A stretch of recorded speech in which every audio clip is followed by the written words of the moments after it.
from the provincial perspective, people still have a chance to have a say and to voice your objection. When this harmonized sales tax was first proposed by the McGuinty government in the fall, it would have applied every time you went to Tim Hortons or Robin's Donuts. You bought a coffee and a muffin.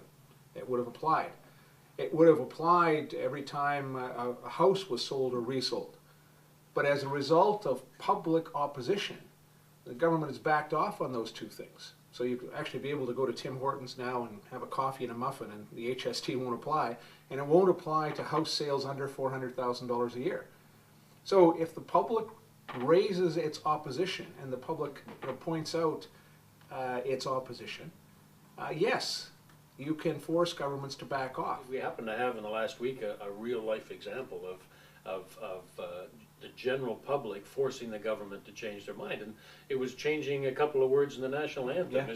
Is a good example of that. You know, it took 2 days after it was mentioned in the throne speech for Mr. Harper to say, sorry, we're not going to be doing it. We heard so much from the public and you know, emails and phone calls, and we're just not going to go there. There was never any public debate, public consultation.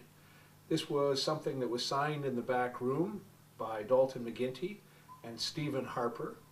The federal government has avoided all public discussion, public hearings.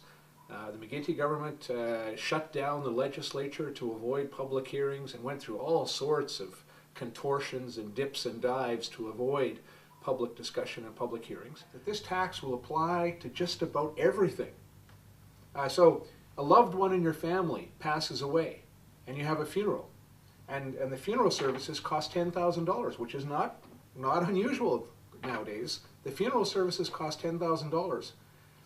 As Mr. McGuinty has it set out, the HST applies, so the cost of the funeral actually becomes $11,300. $1,300 of it is the HST. Your child plays hockey on a hockey team, and the team has, let's say, 40 practices and 40 games during the season. So 80 ice times at $100 a piece, $8,000. HST applies to that. Taxes on cigarettes and liquor and luxury items, I mean, that's always happened, and it's always, you know, I mean, smokers and drinkers complain, but it's not as if we need those things to survive. But we do need to heat our homes in Northern Ontario. We do need to drive our vehicles, and we do need to turn the lights on. If you have a $300 hydro bill now, with the harmonized sales tax, it's a $339 a month sales tax. The retired persons group is estimating it'll cost the average cost to an average senior when HST, a full year of HST, will be about $1,100 out of their pocket. Yeah. The tourist industry in our part of Ontario competes with the tourist industry in Manitoba, the tourist industry in Minnesota. The HST isn't going to happen in Manitoba. The NDP government there said this is not on. So let's assume that it costs $1,000 to stay a week at a tourist camp. I think most tourists are going to be like you or me. If they can avoid paying an extra $100, an extra $150 a week, they'll stay at a resort in Manitoba or they'll stay at a resort in Minnesota rather than coming here. And I think this is really going to cause a lot of problems for the tourism sector. My fear is, yes, you will see more tourist resorts go out of business because it becomes increasingly difficult to say to Americans, well, you know, your dollar used to be worth, you know, $1.20 Canadian. Now it's, you know, maybe worth $1.02 Canadian. Yes, you do have to get a passport. Your government requires you to get a passport. That's going to cost you an extra $50, $100. Yes, you will have to pay this tax. That's going to be another $150, $200 on a week's stay, and if it's an upscale fly-in resort, it would easily be $400 or $500. And so all of these things add up.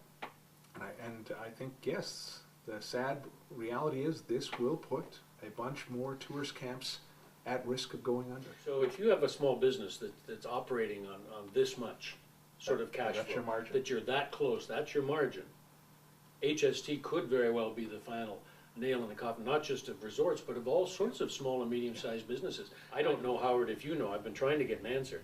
Are American tourists going to be able to get HST back when they head back across No. the border? No, that's done. That's finished. All right, so currently they can get their GST back, or their PST back. Yeah, that exemption is gone.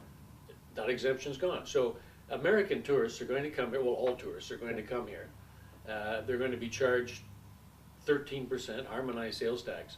And when they leave the province, they don't get it back. Yeah.